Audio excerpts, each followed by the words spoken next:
Ku ada sebagaimana ku ada, berdiri menghadap tahta-Mu Bapa.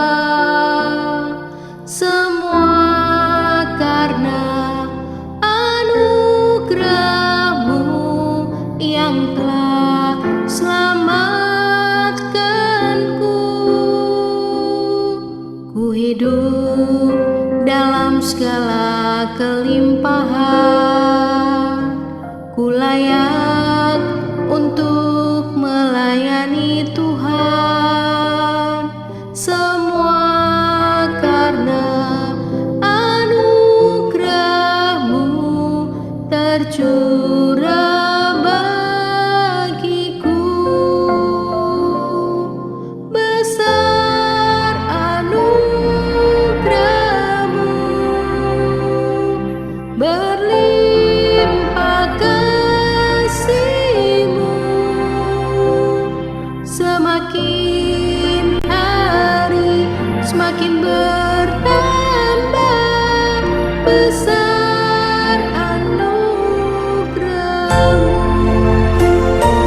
Shalom saudara-saudara yang Tuhan Yesus kasih, puji Tuhan, bertemu kembali dengan saya dalam khotbah online GPC Anugerah Bermazmur 15 Agustus 2021. Sebelum kita mendengarkan firman Tuhan, mari kita berdoa dan meminta hikmat dan pengertian dari Tuhan. Bapa yang terkasih, terima kasih untuk berkat-Mu hari ini. Terima kasih untuk pemeliharaan-Mu, terima kasih untuk penyertaan-Mu dalam hidup kami, sehingga sampai hari ini Tuhan kami masih bisa tetap sehat, eksis, dan melakukan aktivitas dan kegiatan yang ada.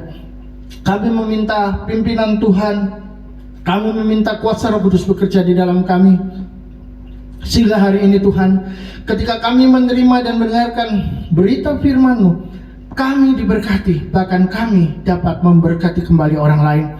Kuduskan kami, sucikan kami, layakkan kami siap mendengarkan firman-Mu. Di dalam nama Yesus kami berdoa, haleluya, amin. Saudara-saudara, puji Tuhan, hari ini saya mau sampaikan satu tema firman Tuhan. Kita langsung aja, yaitu dimerdekakan karena anugerah. Kita tidak bisa hidup menjadi manusia yang merdeka kalau itu tidak diberikan dari atas, kalau kita tidak menerimanya dari Tuhan. Maka saudara, kita dimerdekakan karena pemberian Tuhan, dan itu sangat luar biasa. Hari ini kita akan belajar topik ini. Saudara-saudara, apa yang spesial bagi saudara di bulan Agustus? Saya yakin ada banyak orang mungkin akan punya jawaban yang berbeda-beda. Mungkin ada yang menjawab, oh di bulan Agustus ini ada hari ulang tahun saya. Ya, tentu saja itu adalah spesial. Yang lainnya lagi mungkin berkata, oh di bulan Agustus ini saya mendapat panggilan kerja di sebuah perusahaan yang sangat munafik, dan saya yakin saya punya peluang besar untuk sukses di sana. Wah, itu juga spesial saudara. Atau yang lain lagi, di bulan Agustus ini saya mendengar kabar bahwa keluarga saya akan segera pulang dari rumah sakit karena keadaannya membaik. Oh, itu tentu juga sebuah keadaan yang sangat spesial. Namun jika saya mengganti pertanyaannya, apakah yang paling spesial di bulan Agustus ini bagi bangsa kita Indonesia? Saya yakin dengan serempak semua akan menjawab, ulang tahun kemerdekaan Indonesia yang ke-76. Saudara-saudara yang dikasihi Tuhan, kemerdekaan adalah anugerah Tuhan, kemerdekaan adalah berkat Tuhan, kemerdekaan adalah pemberian Tuhan. Dan 2 hari lagi tanggal 17 Agustus kita akan memperingati hari yang paling bersejarah bagi bangsa ini, yakni Hari Kemerdekaan Indonesia, yang diawali dengan darah, nyawa, dan perjuangan mati-matian. Tapi sekarang kita dapat menikmati kebebasannya dan menaikkan rasa syukur kita kepada Tuhan. Saudara, kita akan mengenang sekilas sejarah proklamasi kemerdekaan ketika teks proklamasi itu didengungkan, digaungkan di Indonesia, di negara kita tercinta, wah itu sangat luar biasa. 9 Agustus 1945,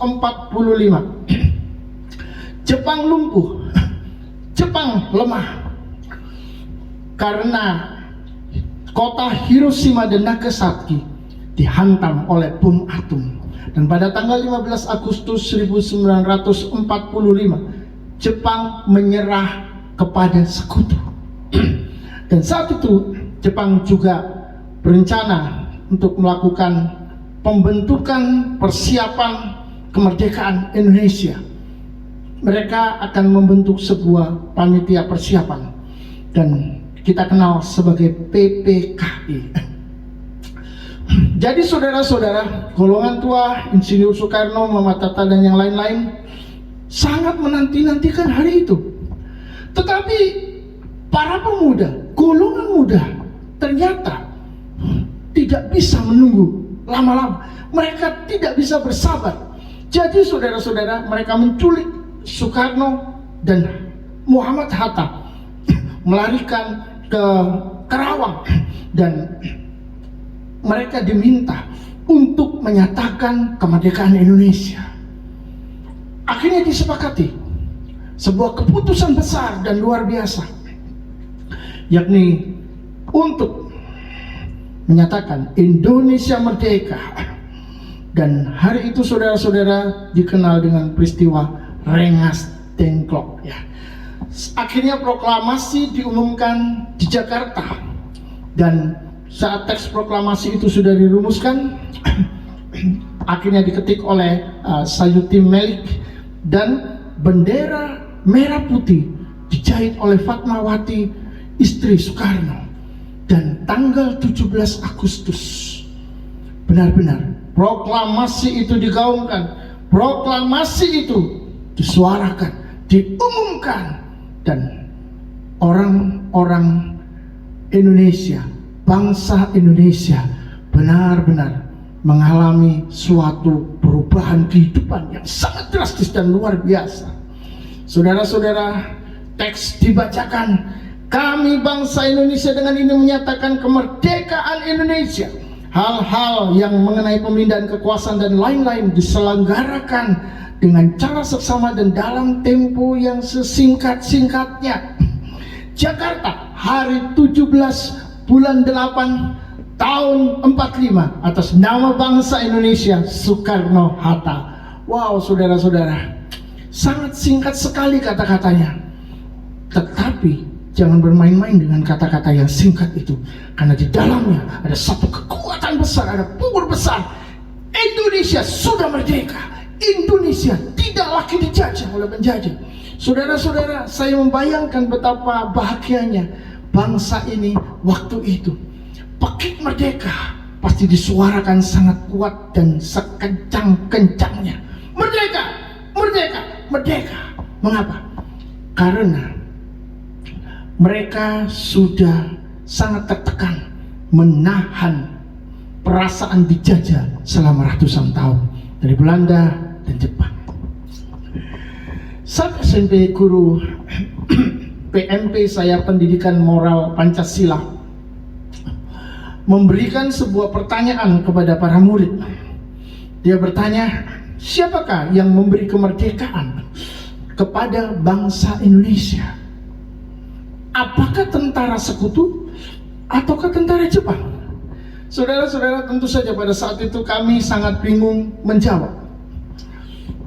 Tapi setidaknya pada waktu itu para pemuda dan Soekarno-Hatta sudah mengambil keputusan di luar keinginan ataupun keputusan Jepang, yakni menyatakan kemerdekaan Indonesia pada tanggal 17 tersebut.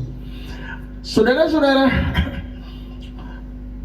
masalahnya kita menemukan sebuah fakta bahwa kemerdekaan Indonesia terjadi juga karena saat itu Jepang dikalahkan oleh sekutu. Dan ketika Jepang melemah, Jepang akhirnya mengambil keputusan untuk memerdekakan Indonesia. Tentu Tentu saja kami sebagai para pelajar, sebagai para murid tidak ingin berkata bahwa Indonesia ini dimerdekakan oleh Jepang dan sekutu. Jadi kami diam saja. Tapi tiba-tiba guru kami berkata bahwa Indonesia merdeka karena pemberian Tuhan. Wow, luar biasa. Itu membuat kami semua merasa lega, membuat kami serentak menjadi senang. Dan sangat benar bahwa kemerdekaan Indonesia adalah pemberian Tuhan, adalah anugerah Tuhan. Demikian juga saudara kita yang hidup di dalam penjajahan iblis. Kita tidak bisa memerdekakan diri kita dari penjajah yang umurnya ribuan tahun dan memiliki trik-trik tipu daya yang sangat mahir, karena dia adalah sang pembohong, sang pendusta, bapa dusta. Dia pandai menipu, dia mampu mengikat, menjajah, membunuh, dan membinasakan. Dan dia juga adalah seorang pencuri. Saudara-saudara, kita butuh dimerdekakan oleh kekuatan yang lebih besar dari diri kita dan dari si penjajah. Tapi masalahnya tidak ada jalan keluar. Itu sebabnya hanya anugerah Tuhan yang bisa melepaskan kita, memerdekakan kita dari si penjajah bernama iblis. Mari kita lihat di dalam Galatia pasal yang kelima ayat yang pertama.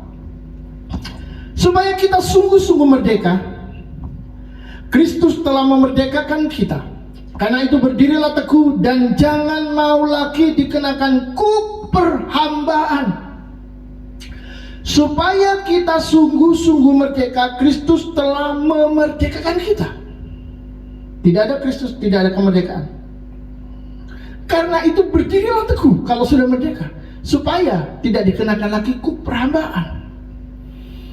Kalau waktu itu bangsa Indonesia setelah menyatakan proklamasi kemerdekaan diserang lagi oleh tentara Jepang, dan mereka merasa mereka belum merdeka, mereka akan hancur. Tapi karena proklamasi itu mereka berdiri teguh, maka serangan apapun akan dihancurkan, serangan apapun akan diremukkan. Kenapa? Karena mereka berdiri sebagai orang yang merdeka.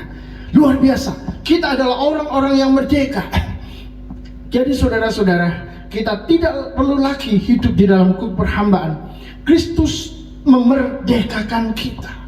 Memerdekakan artinya dijadikan merdeka dan dibebaskan dari penjajahan. Jadi kita ini sudah merdeka dan kita ini sudah bebas dari penjajahan iblis. Tetapi sadarlah bahwa proklamasi bukan akhir dari semuanya pada waktu itu. Karena kemerdekaan itu harus terus dikerjakan untuk membangun mental bangsa kita yang pernah patah terjajah oleh penjajah, oleh musuh. Dan semua membutuhkan waktu, proses, komitmen untuk tetap menjadi manusia merdeka yang bersatu, berdaulat, dan kokoh tak terjajah lagi. Karena saudara, penjajahan modern itu bisa mengambil bentuknya dalam banyak manifestasi. Bukan hanya melalui bambu runcing, tembak, dan meriam, tapi bisa melalui teknologi, melalui filsafat yang merusak, paham pemecah pemersatu bangsa, melalui game, melalui gaya foya-foya atau gaya hidup berfoya-foya, korupsi, dan banyak lainnya. Manusia tidak akan pernah berhenti diserang untuk dijajah. Jadi itu sebabnya saudara-saudara, kita harus tetap teguh berdiri. Ini yang firman Tuhan ajarkan kepada kita. Karena kalau kita tidak tetap teguh berdiri, kita pun akan lemah dan jangan-jangan kita akan dijajah lagi. Begitu pula saat Yesus memerdekakan kita, itu bukanlah sebuah cerita akhir. Karena peperangan masih terus terjadi sampai Tuhan kita Yesus datang yang kedua kali. Baru setelah itu sudah tidak ada lagi peperangan, tidak ada lagi serangan. Karena kita akan menikmati sukacita surgawi, mengalami kebebasan dan kemerdekaan yang sepenuh-penuhnya tanpa musuh. Hanya Allah saja yang ada di sana untuk memberkati dan mengurapi kita. Kita menyatu, kita bersama-sama dengan Tuhan untuk selama-lamanya. Oh, luar biasa. Itu sebabnya saudara-saudara, merdeka berarti bebas dari perhambaan atau bebas dari penjajahan. Semua kekuatan bisa datang untuk menyerang dan berusaha menjajah kita. Itu sebabnya kita harus terus waspada dan berhati-hati. Anak-anak mencari teman, tapi setelah mendapat teman, mereka justru dikuasai, dikontrol, dan dikendalikan oleh temannya. Bukankah ini juga bentuk penjajahan? Dan ini terjadi di lingkungan kita, di dunia kita. Rakyat mencari perlindungan dari yang lebih kuat, tapi malah dimanfaatkan untuk kepentingan politik dan keuntungan diri sendiri. Ini pun juga penjajahan. Pekerja mencari pertolongan kepada yang lebih kaya, tetapi keringatnya malah diperas. Dan tentu saja ini juga sebuah penjajahan. Sebaliknya, para pekerja membentuk kekuatan yang lebih besar, lalu menggunakan kekuatan itu untuk mengatur pimpinan, mengatur bos mereka, mengatur orang-orang yang berdiri memimpin mereka sesuai dengan kehendak mereka, sesuai dengan kepentingan-kepentingan pribadi mereka tanpa dasar-dasar keadilan. Ini pun juga penjajahan kepada yang lebih kuat. Jadi saudara-saudara, serangan penjajahan akan terus terjadi. Itu sebabnya kita harus teguh berdiri dan membiarkan kebenaran yang memimpin di dalam segala-galanya. Dunia memang bukan tempat untuk mengalami kemerdekaan sejati. Kita membutuhkan anugerah untuk bertahan di dalam kemerdekaan. Yang ketiga, merdeka berarti lepas dari tuntutan. Seseorang yang terjebak di dalam hutang online saat kesulitan bayar, dia akan diteror, namanya akan dirusak, disebut penipu, dan disebar di seluruh handphone miliknya. Ada tuntutan sampai hutangnya dibayar. Setelah membayar, baru dia bebas dari tuntutan. Dan itulah kemerdekaan. Kemerdekaan adalah lepas dari tuntutan apapun. Yang kedua, yang keempat, merdeka adalah tidak terikat atau bergantung pada orang atau pihak tertentu. Britney Spears adalah seorang penyanyi, seorang artis, dan seorang penari yang cukup terkenal di Amerika. Dia memulai karirnya di televisi sejak anak-anak dan masuk ke dalam dunia film. Forbes memberitakan bahwa sebagai musisi wanita, Britney memiliki pendapatan tertinggi, yakni 58 juta dolar. Kalau dikurskan 14.000 sekarang ini, maka pendapatannya sama dengan 81,2 miliar rupiah. Saudara-saudara, itu adalah angka yang sangat fantastis. Tapi siapa sangka dia tidak bahagia, karena selama puluhan tahun seluruh aspek kehidupannya diatur oleh Jamie Spears, ayahnya, di dalam hukum perwalian atau hukum konservatori di Amerika Serikat. Jadi saudara-saudara, Britney Spears dianggap tidak dapat mengambil keputusan sendiri karena demensia atau penyakit mental, sehingga hidupnya harus diatur di dalam hukum konservatori. Dan ayahnya lah yang akan mengendalikan segala sesuatu di dalam kehidupannya, termasuk urusan keuangan, urusan tanah, dan bahkan urusan pribadinya. Sampai mengecat dapur pun dia tidak bisa memutuskan sendiri. Bahkan untuk menikah lagi dan punya anak, dia juga tidak bisa. Seluruh teleponnya, semuanya dipantau, dikontrol oleh ayahnya. Sehingga saudara, Britney Spears tidak pernah bisa menikmati dan mengalami yang namanya kebebasan. Lalu dia menggugat di pengadilan agar pengadilan mengembalikan kebebasannya.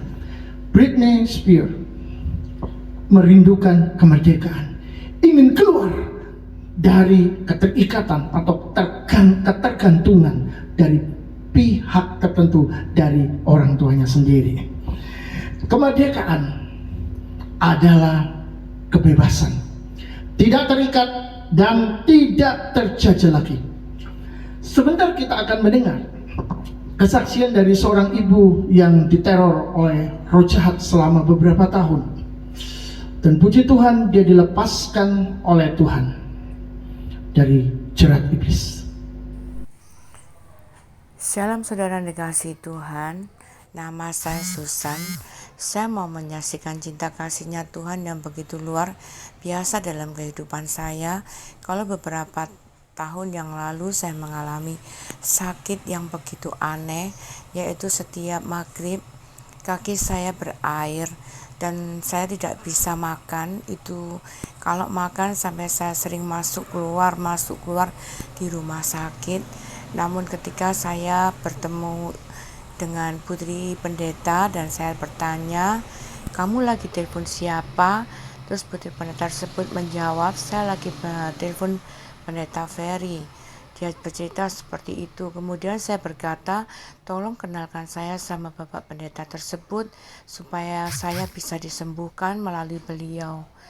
Dan kemudian saya ke rumah Bapak Pendeta Ferry. Akhirnya saya di situ saya ceritakan semua permasalahan yang saya alami, dan beliau mengatakan bahwa di tubuh saya ada kuasa kegelapan dan saya mau dilepaskan, dan saya saat itu mau pelepasan.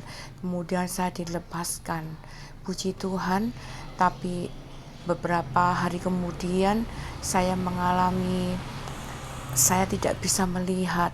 Dan kemudian saya berdoa, saya minta bantuan doa pada hambanya. Kemudian saya bisa melihat lagi. Dan akhirnya setelah saya mengalami pelepasan, Tuhan campur tangan dan masuk ke dalam kehadirat kehidupan saya. Saya mengalami pemulihan dalam tubuh saya boleh sehat. Tuhan berikan pekerjaan yang menyenangkan di hati saya. Banyak sekali tawaran-tawaran untuk saya bekerja. Bahkan saya diberikan tawaran untuk menjadi penasehat hukum. Saya juga ditawari untuk mengajar. Sungguh luar biasa pekerjaan Tuhan. Sungguh luar biasa ketika kita dekat dengan Tuhan. Terima kasih kepada hambanya Bapak Pendeta Fer yang sudah melalui beliau dia sudah menyembuhkan saya. Semua itu juga karena kebaikan Tuhan Yesus. Terima kasih, Tuhan Yesus memberkati. Saudara-saudara, ibu ini sudah dibebaskan oleh Tuhan. Bahkan dia hidup di dalam anugerah Tuhan sekarang. Hidupnya sungguh-sungguh dipulihkan. Yang tadinya pekerjaannya tertutup, sekarang ada banyak tawaran pekerjaan sampai dia sendiri bingung memilihnya. Dan kalau dulu badannya kurus karena sulit makan, kakinya berair, itu semua sudah hilang. Sekarang dia mengalami pertumbuhan yang normal, pertumbuhan yang baik atas tubuh fisiknya. Sungguh-sungguh ini merupakan berkat Tuhan. Sungguh-sungguh ini menunjukkan bahwa Tuhan berkarya di dalam hidupnya, menyatakan anugerah. Dia dimerdekakan karena anugerah Tuhan. Mari kita baca bersama-sama Lukas pasal 4 ayat 16. Ia atau Yesus datang ke Nazaret tempat ia dibesarkan, dan menurut kebiasaannya pada hari Sabat ia masuk ke rumah ibadat, lalu berdiri hendak membaca dari Alkitab. Kepadanya diberikan kitab Nabi Yesaya, dan setelah dibukanya ia menemukan nas di mana ada tertulis, "Roh Tuhan ada padaku, oleh sebab ia telah mengurapi aku untuk menyampaikan kabar baik kepada orang-orang miskin, dan ia telah mengutus aku untuk memberitakan pembebasan kepada orang-orang tawanan dan penglihatan bagi orang-orang buta, untuk membebaskan orang-orang yang tertindas, untuk memberitakan tahun rahmat Tuhan telah datang." Kemudian ia menutup kitab itu, memberikannya kembali kepada pejabat, lalu duduk. dan mata semua orang dalam rumah ibadat itu tertuju kepadanya. Lalu ia memulai mengajar mereka, katanya, pada hari ini genaplah nas ini sewaktu kamu mendengarnya. Dan semua orang itu membenarkan dia, dan mereka heran akan kata-kata indah yang diucapkannya. Sudah menjadi kebiasaan bahwa Yesus mengajar di sinagog, di tempat ibadah, karena dia juga adalah seorang rabi yang belajar Taurat mulai kecil. Tetapi saudara, dia datang ke Nazaret, tempat dia dibesarkan, bukan di Yerusalem. Dan menurut kebiasaan Yesus pada hari Sabat, ia masuk ke sinagog lalu berdiri hendak membaca Alkitab. Kepadanya diberikan kitab Nabi Yesaya, dan saat dibuka ia menemukan nas di mana tertulis, Roh Tuhan ada padaku, oleh sebab ia mengurapi aku. Saudara, ayat ini bicara tentang janji Tuhan akan datangnya seorang Mesias yang akan memerdekakan Israel. Tapi bangsa Israel beranggapan bahwa Mesias adalah seorang yang akan membebaskan mereka dari bangsa-bangsa lain yang menindas mereka secara fisik, sehingga mereka menjadi bangsa yang besar, menjadi bangsa yang super power, yang lebih hebat dari bangsa-bangsa lain, yang superior, yang ada di atas. Namun Alkitab mengajarkan bahwa Yesus datang untuk menyelamatkan umatnya dari dosa, dan itu arahnya adalah kepada perkara yang rohani, yang lebih besar, bukan hanya sekedar hal fisik yang terbatas, tetapi hal yang bersifat rohani yang tidak terbatas. Dan ketika Yesus memegang kitab Nabi Yesaya, dia berkata bahwa Roh Tuhan ada padanya, dan Tuhan mengurapi dia untuk menyampaikan kabar baik, dan mengutus dia untuk memberitakan pembebasan kepada orang-orang tawanan, penglihatan kepada orang-orang buta, membebaskan orang-orang yang tertindas, dan memberitakan tahun rahmat telah datang. Dia menutup kitab dan dia memberikan kembali. Lalu dia berkata, hari ini nas ini digenapi. Dan oleh konfirmasi, oleh peneguhan dari Roh Kudus di hati orang-orang Yahudi yang saat itu mendengarkan Yesus, mereka semua setuju dengan kata-kata Yesus. Dan Alkitab menulis orang-orang itu merasa bahwa apa yang dikatakan Yesus itu begitu indah. Saudara-saudara, jelas Yesus tidak hanya sekedar membaca ayat, tetapi urapan kuasa Roh Kudus, yakni Roh Tuhan yang ada padanya, itu bekerja dan menjamah setiap orang di sana untuk mengatakan bahwa benar yang dikatakan oleh Yesus. Jadi Yesus datang untuk memberitakan tawanan dan memberitakan tahun kelepasan. Dialah jawaban dan jaminan kita, bukan untuk orang-orang Yahudi, tapi untuk seluruh dunia. Pertanyaannya adalah, lalu bagaimana kita dapat tetap merdeka jika serangan dan penjajahan tidak pernah berhenti sampai kedatangannya kembali?